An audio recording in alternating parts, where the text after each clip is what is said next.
Olá pessoal, seja bem-vindo ao CineSat e ao Espaço Aberto para a Saúde, e espero que vocês estejam gostando do nosso evento. Hoje a gente tem uma convidada especial, que é a professora Thelma Pavese, e ela vai falar para a gente um tema muito interessante relacionado à saúde do trabalhador, que é a exposição ocupacional à dermatite de contato alérgico a metais. Doutora Thelma é do Centro de Estudos de Saúde do Trabalhador e Ecologia Humana, da Fiocruz. Então, professora, fique à vontade. Te agradeço muito por ter topado participar do evento e a palavra é com você. Jorge Luiz, muito obrigada pelo convite. É uma honra participar do CineSat e eu queria te dar os parabéns pela organização. Eu imagino o trabalho imenso que você está tendo e está ficando um evento muito bonito e está grandioso o evento. Tem muita gente querendo participar, então parabéns para você pela organização e por todo o trabalho. Obrigado, professora. A gente que agradece. Eu vou falar um pouquinho da dermatite de contato alérgica a metais como uma doença ocupacional. E isso me move bastante, principalmente porque são doenças subvalorizadas e desconsideradas.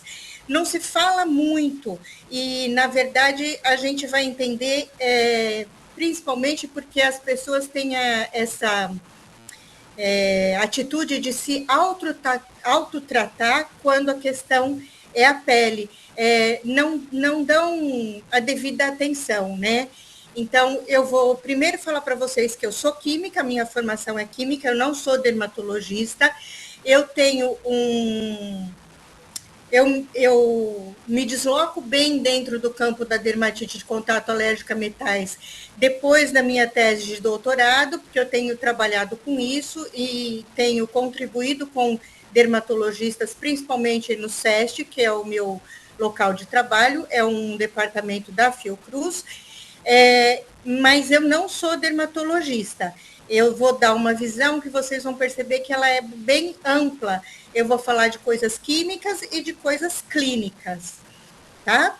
Então, eu vou tentar falar um pouquinho do que são as dermatoses, o que é a dermatite de contato alérgica, como ela se manifesta, o diagnóstico, a epidemiologia, como ela está na população. Depois eu vou tentar mostrar um pouquinho como se dá a exposição à população ocupacionalmente exposta. Vou me deter na construção civil e depois vou encerrar com algumas medidas protetivas e alguns alertas que podem ajudar os trabalhadores e também os profissionais de saúde que cuidam dessa população. O que são dermatoses? Dermatoses é um nome que conjuga um número muito grande e uma amplitude de manifestações de doenças da pele. Então, nós temos várias dermatoses, tem psoríase, acne, sárnia, micose. A dermatite de contato, a dermatite é uma das dermatoses, e a dermatite de contato alérgica é uma especificidade ainda menor. Dentro das doenças ocupacionais, as dermatoses, elas ocupam 90% dos casos. Elas são muito frequentes e, embora elas sejam não tão, como eu diria, não tem a atenção que merece, porque as pessoas nem sempre conseguem chegar ao tratamento especializado. Então, as dermatoses em si, o grupo grande, elas têm duas enormes causas, que seriam as causas indiretas ou predisponentes, a predisposição da pessoa. Então, aí vai sexo, idade, se a pele é mais envelhecida, a pele é mais, a cútis é mais dura, né? E a gente tem uma hidratação menor à medida que a gente vai ficando mais velho. É interessante que alguns autores chegam a discutir que as pessoas mais novas têm problema porque têm menos experiência, então se cuidam menos, né? E as mais velhas também têm problema porque têm menos hidratação. Então, a idade varia, mas todo mundo tem esse problema. A cor da pele predispõe a problemas diferentes. E existem as causas diretas, que seriam os agentes em si. né? Então, os agentes físicos, o calor, o frio, os fatores, os agentes biológicos, a exposição a fungos, bactérias, vírus, picada de mosquito, e os agentes químicos, que é o que a gente está mais interessado agora. Eu uso muito, durante a nossa aula, a sigla DCA, que é dermatite de contato alérgica. A gente vai falar da dermatite alérgica de contato especificamente a metais. Também se usa a sigla DAC, que seria dermatite alérgica de contato, dá na mesma, tá? A gente vai falar especificamente dos metais e antes de começar, eu queria que vocês considerassem a frase desse autor, que é um dermatologista, é uma pessoa que publica na área, e ele diz que, a princípio, todas as pessoas podem ser sensibilizadas, todas as pessoas podem adquirir alergia. Ela é uma doença democrática, né, vamos dizer assim, mas é para dizer que todo mundo está sujeito a ter uma alergia. A prevalência das alergias, mesmo das dermatoses em geral, são de difícil avaliação, porque a dermatite de contato em si, vocês vão ver que o diagnóstico é muito trabalhoso. E, ao mesmo tempo, as pessoas têm essa tendência de se autotratar, principalmente passando a pomadinha que o vizinho, que o amigo fala, e isso muitas vezes pode piorar a situação. O que é a dermatite em si? Né? Ela é um tipo de dermatose, ela é uma doença da pele, e esse it já indica que é uma inflamação. A sensação que tem na pele é realmente de que tem um fogo, né? Que queima mesmo. É uma inflamação que incomoda bastante. Existem vários tipos de dermatite. Nós não vamos falar de todas, a gente vai se deter na dermatite alérgica. E como que se dá a dermatite alérgica de contato? Ela se dá porque a pele entra em contato com substâncias que agem como apitenos, então existe a sensibilização, essas moléculas vão por um caminho imunológico e acontece a sensibilização, é a primeira etapa. Então, ela é consequência da exposição. Se não houvesse exposição, não tinha alergia, tá? Então, é um mecanismo de hipersensibilidade do tipo 4, que chama de mediada ou tardia. É um processo imunológico, isso é muito importante de entender e que ela demora alguns dias, por isso que ela é chamada de mediada ou tardia. Ela se manifesta não imediatamente, ela se manifesta alguns dias depois do contato. Existe atualmente alergia de contato a metais para uma variedade muito grande de metais. Eu tinha uma amiga há muitos anos atrás, quando eu nem estudava alergia de contato, que era alérgica a ouro. A gente pode pensar, poxa vida, mas ouro é tão nobre, tão inerte. Então, de modo geral, os metais, eles são mais inertes. O que acontece é que a nossa alergia, o nosso organismo, ele não reage exatamente com os metais. Não sei se dá para ver o meu mouse. Não é exatamente com o níquel, o cromo e o cobalto metálicos que o organismo reage. Esses metais, eles perdem elétrons, eles vão formar cátions, e é esses cátions que são solúveis em água, solúveis no nosso suor, solúveis na nossa gordura, e que vão reagir dentro do nosso organismo. Então, esse íon metálico penetra na pele, se conjuga com uma proteína, na maior parte das vezes, e vai passar todo um processo que vai gerar a sensibilização. Eu não vou entrar em detalhes porque isso seria muito longo. Então, a sensibilização ocorre em torno de 18 a 24 horas depois do contato, nem a sensibilização não é imediata. E aí, numa segunda vez que a gente tem o contato com esse agente, depois de em torno de 5 dias do contato, é que a gente vai manifestar essa alergia. Então, a gente é sensibilizado, o corpo cria um mecanismo de defesa, ele entende aquilo como uma agressão, e toda vez que as nossas células de memória reconhecem aquele agente que para o organismo é um agressor, a gente vai ter a manifestação da alergia. A manifestação da alergia, ela demora alguns dias. Isso difere a dermatite de contato alérgica da dermatite de contato irritativa. Nem sempre que a gente fica com a pele lesionada é uma alergia, algumas vezes é uma irritação. A irritação, ela acontece até no prazo de algumas horas. Eu ia dizer imediato, mas eu me segurei, não é de imediato, mas pode ser em torno de algumas horas. A dermatite de contato alérgica, não. Eu sou sensibilizada, aí eu, por exemplo, Thelma, tenho como a maior parte das mulheres que estão nos acompanhando, alergia à bijuteria. Essa alergia é alergia a níquel. Então, eu uso hoje um brinco para parecer bonita na aula. Aí, eu tiro o brinco, daqui a alguns dias é que essa alergia vai se manifestar.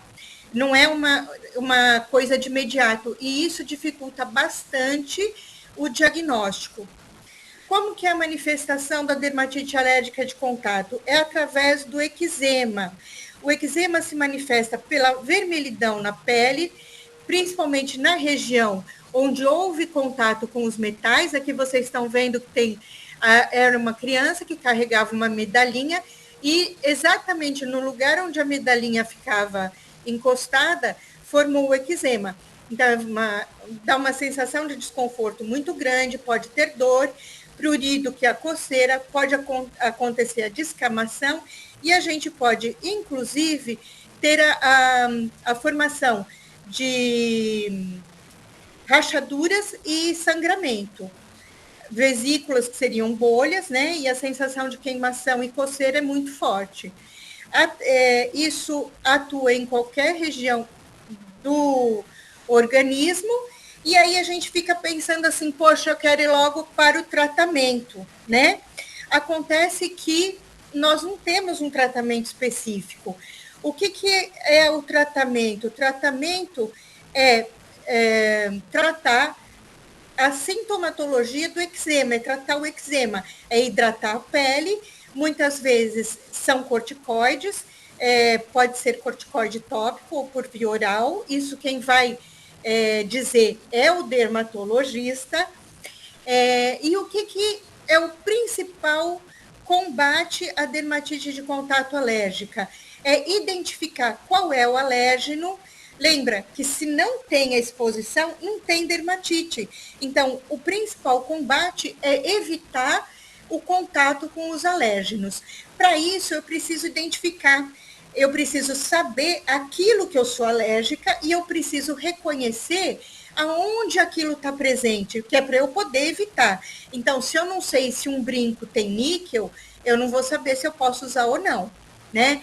E uma coisa importante para a gente saber é que a alergia, até o momento, ela não tem cura.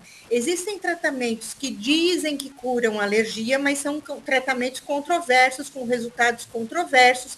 Não existe uma unanimidade de que isso dê certo, muito pelo contrário. Tá? Até agora, o que a gente acredita, estudando a dermatologia, é que uma vez adquirida a alergia, ela dura por toda a vida. Não significa que eu vou ter o eczema manifestado o tempo todo. Não. Eu vou tratar o eczema, ele desaparece, e quando eu tenho um novo contato com a gente, eu tenho uma reincidência do eczema. Como é que é feito o diagnóstico? Principalmente por um teste chamado teste de contato, que é o padrão ouro para esse diagnóstico, né? Então, a gente vai ao dermatologista, a bateria brasileira de padrões tem 30 padrões, então são colocadas essas espécies de panelinha que contém uma quantidade muito pequenininha das substâncias, são 30.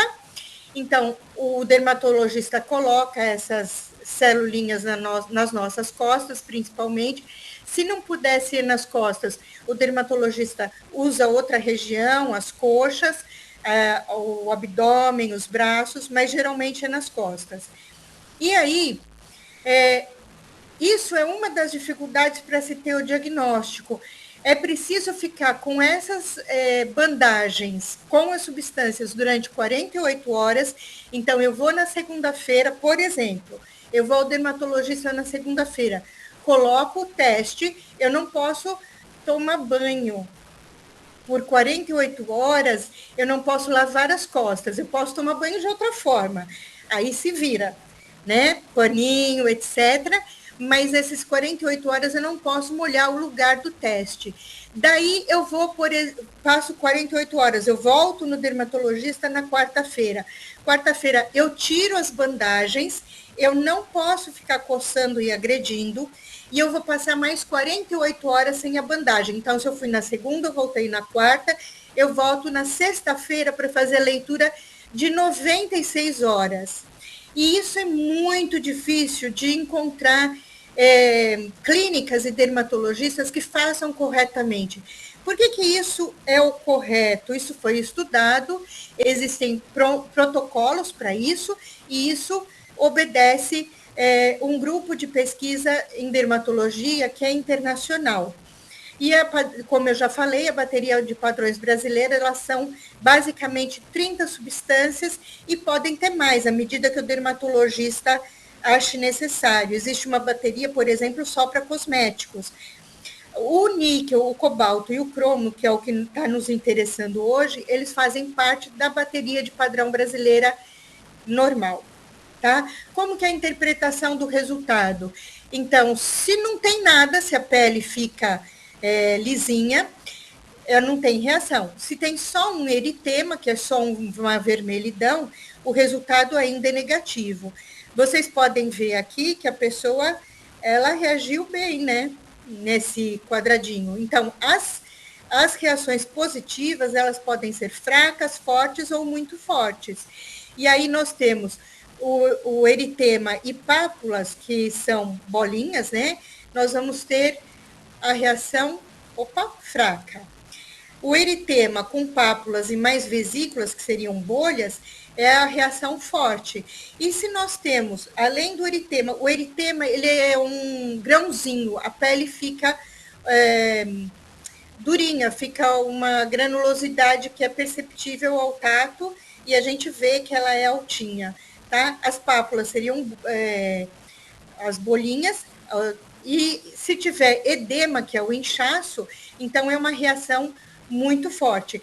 Para isso, vocês já perceberam que são reações sutis, não é para um leigo verificar, isso é verificado por um dermatologista. Então, a ação do dermatologista, 96 horas, né, ele vai te atender 3 vezes numa mesma semana ou em três vezes, isso é um teste que é caro, que é difícil em termos de disponibilidade de profissional, e precisa ser um profissional que tenha essa competência específica.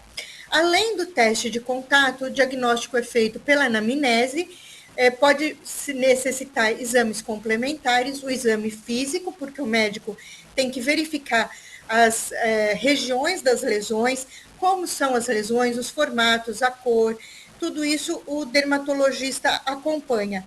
E para que o diagnóstico seja de dermatite ocupacional, é muito necessário que o médico se debruce na anamnese com atenção à ocupação do paciente. O que você, como paciente, faz, qual é a sua ocupação, qual é o seu cotidiano, com o que você tem contato, e se for preciso, o médico vai buscar informações do trabalho do paciente, né? Existe um dermatologista brasileiro que já faleceu, mas o livro dele está nas referências, doutor Salim Ali, que era um médico espetacular, tanto em termos de conhecimento, mas em termos humanos, e ele dizia que o dermatologista tinha que ir ao local de trabalho do paciente. Isso a gente sabe que nem sempre é possível, mas acompanhando dermatologistas, eu vi que envolve muita investigação. Então, o dermatologista precisa muitas vezes pedir que o paciente tire foto de rótulos daquilo que ele usa e, às vezes, a gente não encontrava a descrição do componente. Então, nós tínhamos que entrar em contato com o fabricante do produto, por exemplo, um pintor. Ele usa lá determinado produto, um verniz. E aí, no verniz, não está escrito exatamente aquilo que o teste dele deu positivo. E a gente desconfiava que tinha. Então, a gente entra em contato com a fábrica, entra em contato com o fornecedor. Claro, nem sempre tem essa resposta, infelizmente. O certo seria ter essa resposta, que a fábrica fosse solidária ao paciente, né? Mas o papel do médico é ir atrás e é investigar. A dermatite de contato alérgica, ela começou a ser diagnosticada principalmente através da exposição ocupacional pelos trabalhadores da indústria. Só que com o avanço da tecnologia e a disponibilidade de metais em várias formas, isso também tem se visto através dos nossos produtos de consumo. Com relação ao níquel, na década de 50, o grande problema eram moedas e cinta-liga, coisa que agora ninguém mais usa. Na década de 70, foi o botão da calça jeans. O botão da calça jeans, em algumas marcas, até hoje continua. Também na década de 70, tinha muito níquel nos dermosanitários. E aí as pessoas foram, né, mudando de acordo com a moda, foram se expondo cada vez mais. Agora, através da tecnologia, a gente tem contato com metais em bateria, no próprio plástico, às vezes, maquiagem. Quem que não encosta o celular diariamente, né, no rosto? Nós estamos caminhando cada vez mais para um número de implantes dentários, implantes de todo tipo. O cromo começou a exposição principalmente através do metrô de Paris e também do túnel do Canal da Mancha. Isso foi início do século XIX, final do século XIX, início do século XX. No século XX se usou muitos corantes e pigmentos à base de cromo. Tudo isso aqui são sais de cromo e vocês podem ver que cada um é uma cor. Então, imagina a maravilha, né, para a indústria de pigmentos e tintas usar sais de cromo. Depois, a questão do cromo no couro, porque o couro, para ficar macio, ele é cromado. Então, atualmente, na Europa, a maior fonte de exposição ocupacional a cromo é a fabricação de couro e o uso do couro, né? Próteses novamente, e aí a gente tem, mais recentemente, uma onda de suplementação alimentar que muitas vezes pode colocar na nossa alimentação o cromo como sendo necessário. Na verdade, a gente tem que tomar muito cuidado, porque mesmo o cromo 3, que algumas pesquisas dizem que é essencial, ele pode vir a ser um problema quando em excesso. O cobalto, ele aparece principalmente em instrumentos de corte, ele aparece em bijuterias, ele aparece em joias e, de novo, na década de 70 e 80, nos domes sanitários, ainda nas próteses e na maquiagem. O cobalto, ele está muito ligado ao níquel e ao cromo. Ele é um contaminante desde da retirada do minério, que é muito difícil separar o cobalto do níquel ou separar o cobalto do cromo. O processo de retirada do cobalto do minério, onde tem níquel e cobalto, ele é economicamente inviável. Então, praticamente tudo que a gente tem níquel pode ter um pouquinho de cobalto como contaminante. É muito difícil não ter, tá? Em termos de população geral, a população não ocupacionalmente em termos de população geral, que não está ocupacionalmente exposta e não foi buscar ajuda num hospital, a gente tem dados principalmente da Europa. Então, são pessoas que passaram por biomonitoramento ambiental para que o Ministério da Saúde daqueles lugares soubesse como está a saúde da população. O níquel, ele atinge 3% da população masculina e 17% da população feminina. Vocês podem perceber que é pouco homem, mas que mulher, quase 20%, é bastante. Né? E com relação ao cobalto e o cromo, é uma faixa de 1 a 3%. São números mais ou menos baixos, né? Mas vocês vão ver depois quando eu comparar com dados brasileiros. No Brasil, a gente não tem muitos dados, a gente tem mais dados da região sul e sudeste, a gente tem dados de São Paulo, que tem 32% de população alérgica a metais, mas isso no Brasil, a gente não tem esse biomonitoramento ainda populacional. O que nós temos? Dados de pessoas que foram procurar hospitais. Então, esse dado de São Paulo, concretamente, é da Santa Casa de Misericórdia por muitos anos. A gente tem dados de população da Comunidade Europeia, que vocês vão ver, olha, mais ou menos 1/3 do nosso.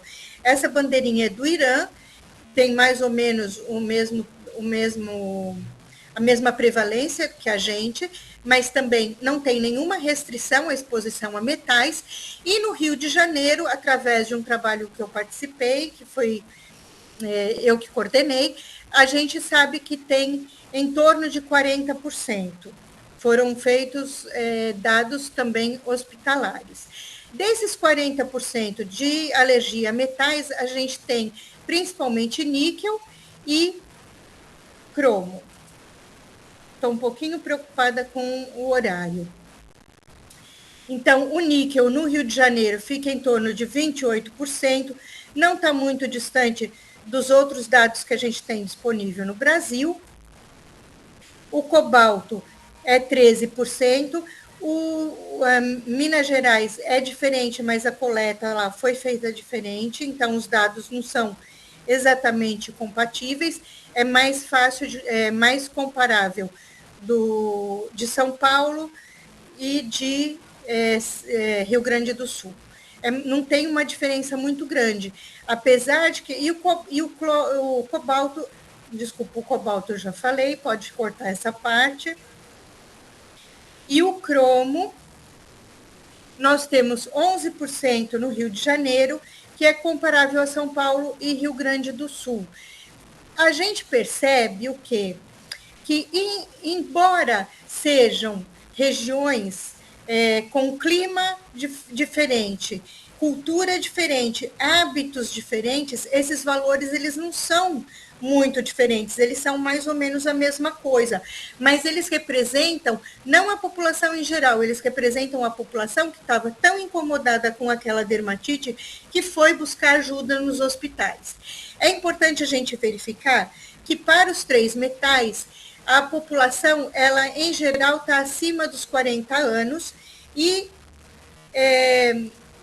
a população feminina é quase a totalidade dos alérgicos a níquel, é metade da população alérgica a cobalto, e no cromo isso se inverte, a gente tem principalmente homens, e isso se dá principalmente pela exposição ocupacional, que a gente já vai ver. O níquel, ele, em geral, não tem uma causa ocupacional, principalmente por causa desses hábitos de consumo que nós comentamos antes. E o cobalto vai na carona, né? E o cromo, 42% seria evitável pela exposição ocupacional. As manifestações e consequências, a gente pode pensar assim, Thelma, é só uma alergia. Não, não é só uma alergia. É só uma alergia quando é a Thelma usando um brinco, né? Mas numa pessoa que trabalha com alguma coisa que dá alergia, isso vai atingir principalmente o quê? As mãos. O caso dessa senhora, vocês podem perceber que é bastante desconfortável, ela pode se sentir, inclusive as pessoas que manifestam alergia, elas se sentem estigmatizadas. É comum a eles referirem com a manifestação ao eczema com palavras bastante pejorativas. Isso mostra o quanto está afetando a vida deles em termos de qualidade de vida e o quanto eles se sentem estigmatizados. Às vezes, eles evitam até o contato social.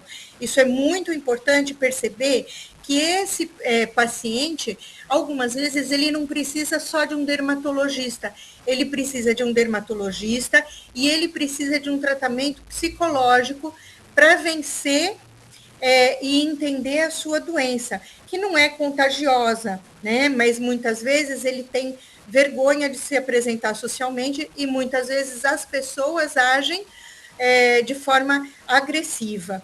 Então, aqui nós temos duas mãos que vocês podem perceber que está simplesmente vermelha e um pé que está difícil até de calçar o sapato. Como é que fica a pessoa enquanto trabalhador? Como a gente usa principalmente as mãos para trabalhar, fica difícil manter o trabalho, uma vez que está com o eczema manifestado. O que acontece? Precisa ter um afastamento desse trabalhador para que ele se recupere e, de preferência, não volte a trabalhar com esses agentes. Então, onde estão as lesões principalmente? Nos membros superiores, no cromo, principalmente membros superiores nos pés e nas pernas, no níquel nas mãos, no cobalto também nas mãos. As mãos são prioritário para todas as dermatites ocupacionais, tá? Pode atingir a região das unhas, as palmas, pode atingir o dorso da mão, principalmente quando usa luva. E o que é preciso fazer um parênteses? Uma vez que a pessoa tem essa lesão do eczema, a pele fica muito fragilizada, ela fica exposta. E aí o que pode ter? Outras infecções oportunistas. Então, pode ter fungos, bactérias, pode ter uma série de outras infecções e doenças oportunistas que vão se aproveitar daquela pele fragilizada, principalmente unhas, o canto das unhas. E ocupacionalmente, na nossa pesquisa, durante o meu doutorado, que foi pesquisa com exposição com a dermatite de contato alérgica níquel, cobalto e cromo, a gente percebeu que o níquel se manifesta na população que eu estudei, principalmente em estudantes. Onde está essa exposição para os estudantes? Está principalmente na tecnologia, né? Fora da minha pesquisa, considerando todos os dados da literatura, a gente tem que as donas de casa e as pessoas que tratam de limpeza são muito afetadas. Também os cabeleireiros, manicures, são afetados porque trabalham com instrumentos metálicos e, perceba uma coisa, trabalho com metal, tirando a estudante, trabalho com metal e, ao mesmo tempo, com as mãos úmidas. Isso facilita muito a dermatite. O caso das costureiras também, e músicos, que não está aqui, mas os músicos também têm alergia a metais. Nessa pesquisa, a gente só percebeu estudantes, porque eu não tinha costureiras na minha pesquisa, os meus pacientes não tinham nenhuma costureira, e, de modo geral, alguns cabeleireiros estão usando luva. O cobalto, a gente vê principalmente exposição ocupacional na galvanoplastia, entre pintores, entre ceramistas, na construção civil, sobretudo, e ainda com trabalho de joalheiros, porque a lapidação exige uso de ferramentas duras, né, de corte. Então, o pessoal da construção civil apresentou 3 vezes mais chance de ter alergia a cobalto do que qualquer outra profissão. No cromo, a exposição ocupacional acontece pela galvanoplastia, que é uma exposição muito específica, em fundições, na produção de refratários, na indústria mecânica pesada, na indústria mecânica de automóveis e, principalmente, sobretudo, com relação à construção civil.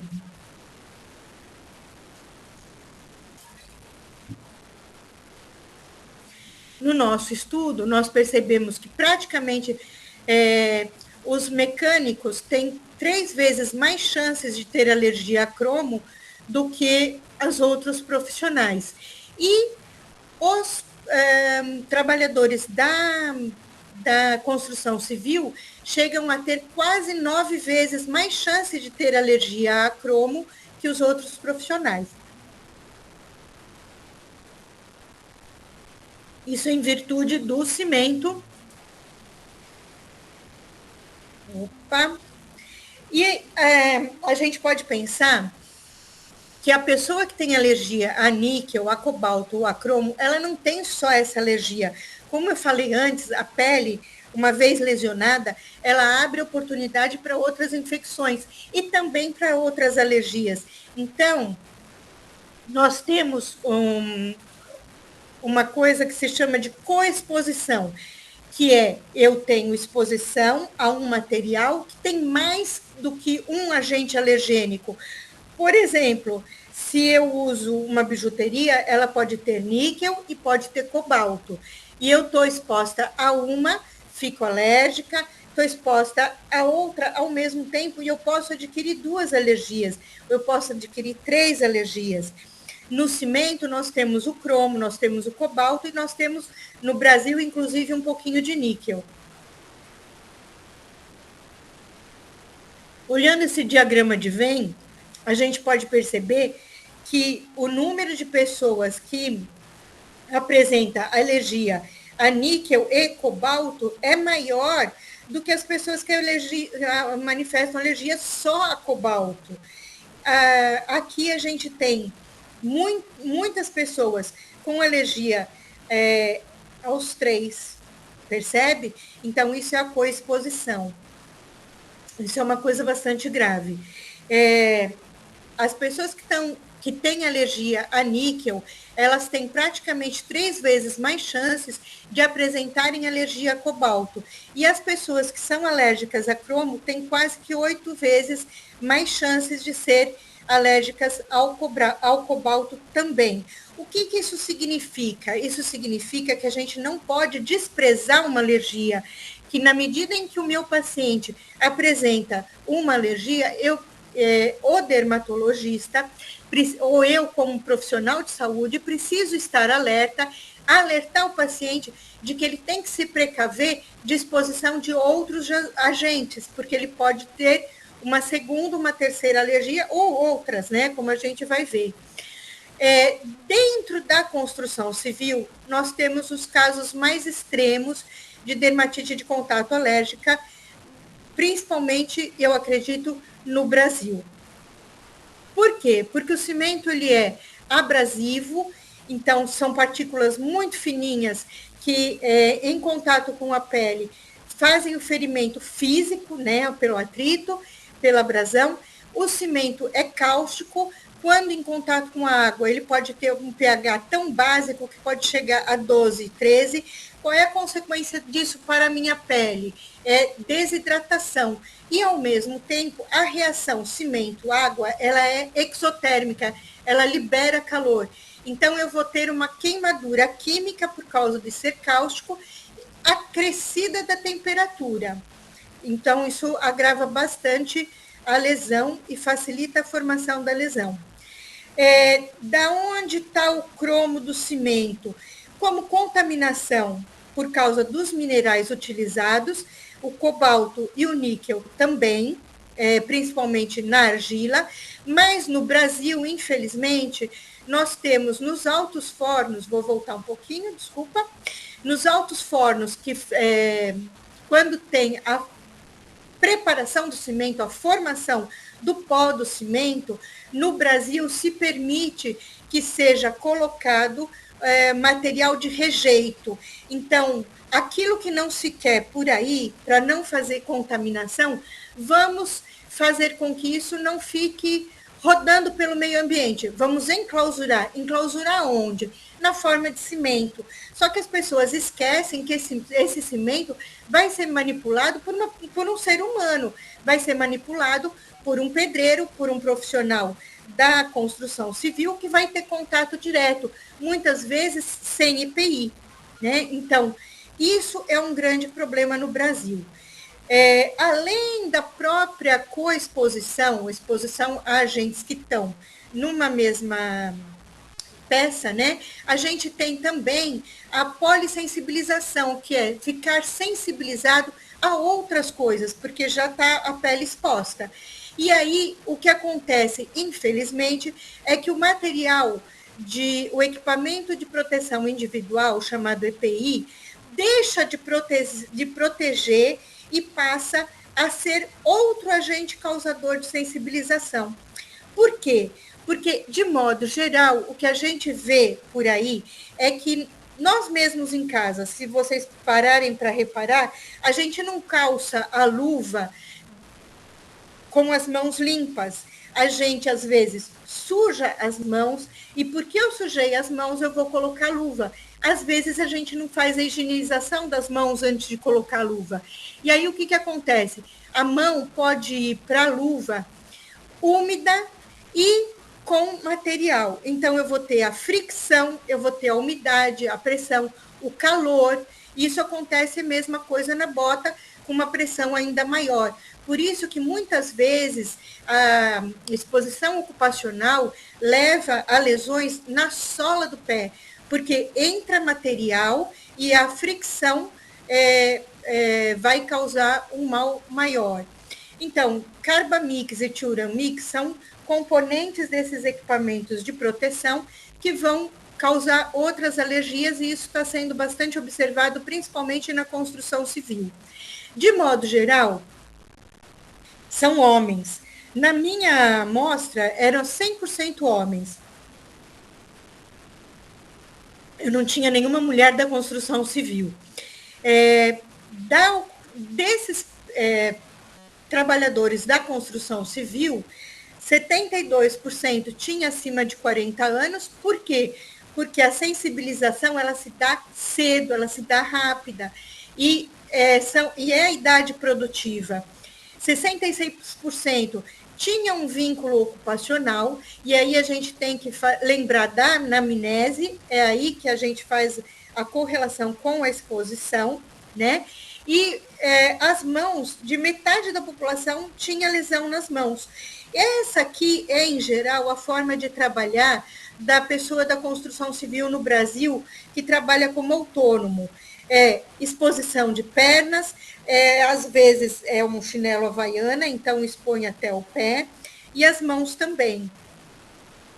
O profissional que está vinculado a uma empresa que não é autônomo, ele está um pouquinho mais protegido, porque ele tem que seguir regras de proteção, né? Mesmo assim, eles estão expostos. A gente tem que na construção civil se apresenta a alergia 45% a cromo, 33% a cobalto e quase 9% a níquel. Existe a coexposição, né? Então existe também a alergia a mais de um metal.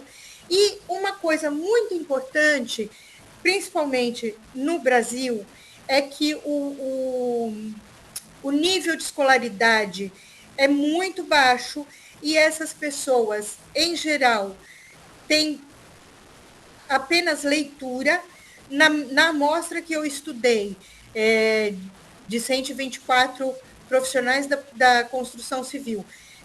Quase 6% eram analfabetos e 44% não tinham terminado o ensino fundamental. Por que isso é importante? Porque na hora em que você percebe que o paciente não pode trabalhar com cimento, né, ele tem que ser afastado. Essas duas fotos são fotos de profissionais da construção civil. Então, ele tem que ser afastado. Se ele volta a trabalhar e ele não se adapta ao EPI, ou o EPI não está condizente, ele não consegue voltar a trabalhar. E muitas vezes essas lesões, elas podem ser tão graves, que ele não consegue se recuperar, não pode nem chegar perto do cimento. E aí o que a gente precisa fazer? Uma readaptação através da Previdência Social. Essa readaptação pela Previdência Social vai promover um curso e uma recolocação desse profissional. Então, por exemplo, eu tenho um paciente que é da construção civil, ele não pode atuar mais como pedreiro, ele vai receber cursos, ele vai se transformar num ascensorista, num telefonista, num porteiro. E o que acontece? Na medida em que ele tem uma escolaridade muito baixa, ou até mesmo é analfabeto, essa readaptação e recolocação fica extremamente difícil no mercado de trabalho. Voltando a insistir de que sem exposição não tem alergia, né? Então, na Europa, sobretudo, existem medidas protetivas. Desde a década de 70, quando na Dinamarca houve um problema muito grande com invalidez permanente de profissionais da construção civil, houve uma progressão de medidas protetivas. Então, na década de 80, foi feita uma determinação de adição de sulfato ferroso ao cimento. Por quê?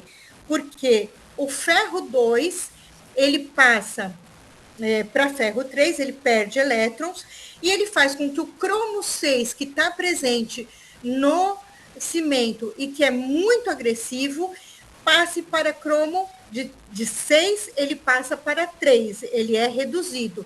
Então, o ferro se oxida, o cromo se reduz, e o cromo 3, que vai continuar no cimento, é menos agressivo do que o cromo 6.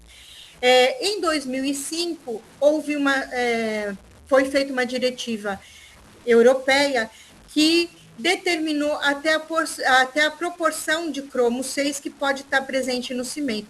Isso no Brasil não existe. Em 1994, por iniciativa da Dinamarca, foi feita também uma diretiva europeia com relação ao níquel, e não pode haver uma liberação de níquel maior do que uma determinada porcentagem. Então, em termos de medidas protetivas, o que a gente precisa chegar? Que tem que evitar a todo custo o contato com o alérgeno. No caso do níquel, a gente poderia dizer, eu vou olhar a etiqueta se está escrito se tem níquel ou não. Isso é uma das coisas que nós, no Brasil, temos que resolver, porque não tem escrito.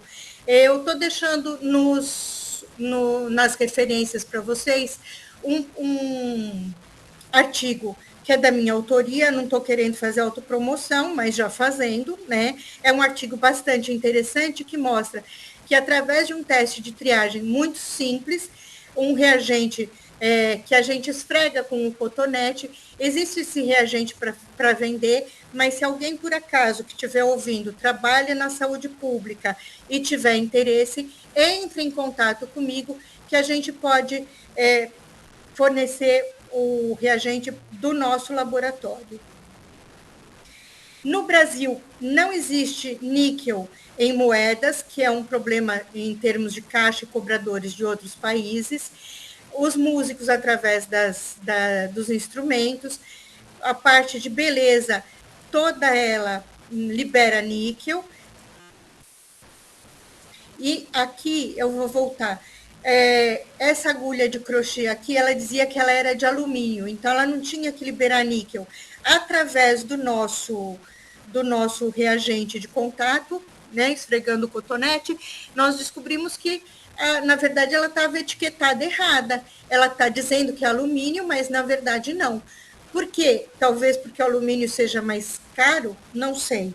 O fato é que se você faz, por exemplo, artesanato, crochê, costura, tem que procurar um substitutivo para não usar um material contendo níquel. Então, a principal medida preventiva é evitar qualquer contato, principalmente através da substituição. Existem superfícies metálicas que devem ser limpas com um pano suave, macio, porque o contato delas, depois de arranhadas, vai facilitar liberar os íons, lembra? Lá do comecinho, que são os íons que causam a alergia quando penetram pela pele. Então, por exemplo, a limpeza com abrasivo de válvula de descarga, maçaneta, tudo isso vai fazer com que a gente tenha mais contato com o níquel. Isso é um cuidado que a gente pode ter de uma limpeza não abrasiva. Treinamento para o uso de EPI, que é insistir nas medidas de higiene antes de colocar o EPI. E outra coisa que parece muito boba é a questão da bota e da calça. Não sei por que nós temos um costume de enfiar a calça para dentro da bota. Isso faz com que o material penetre, né, caia dentro da bota. Esse trabalhador aqui da foto, ele passou fita para isolar a bota de qualquer contato com o material. O que pode ser feito também é simplesmente colocar a calça por fora. E para os profissionais de saúde é muito importante frisar a investigação do vínculo ocupacional dessa dermatite. Procurar, através da anamnese, conhecer a rotina de trabalho do paciente e, se possível, sempre que possível, encaminhar para um especialista. Tomar muito cuidado de fazer a notificação, porque são doenças subnotificadas, né? Em termos de população civil, nós temos que fazer muita pressão com relação à regulamentação da exposição a esses metais. Então, obrigatoriedade da indicação de composição, tem que estar escrito que no cimento contém cromo, tem que estar escrito que numa agulha ela libera níquel, tem que estar escrito que um determinado alicate de cutícula, alicate de unha, ou uma tesoura, qual é o material, se aquilo vai liberar níquel, se vai liberar cobalto, e nós temos que fazer pressão, enquanto sociedade, para que exista uma regulamentação da restrição dessa quantidade de metal liberado pelos objetos manipulados, né? Não existe nem sequer uma regulamentação para a quantidade de metais em maquiagem, por exemplo, tá? Com relação ao cimento, tem que ser feita uma pressão para adição do sulfato de ferro, que é o básico, e para diminuição do uso de rejeitos. Uma maior profissionalização da mão de obra da construção civil e lutar para que essas lesões sejam reconhecidas pela Previdência e que as pessoas possam ter os benefícios da Previdência, porque muitas vezes não conseguem voltar a trabalhar. Deixo com vocês algumas referências. Quero agradecer imensamente o convite do Jorge Luiz. Quero parabenizar o Jorge Luiz pelo trabalho excelente de todos os cursos. E deixar vocês, agradecer todas as instituições envolvidas no evento e deixar vocês com uma frase que arremata o que a gente já viu antes, que todas as pessoas podem ser sensibilizadas, que sem a exposição não existe a dermatite de contato.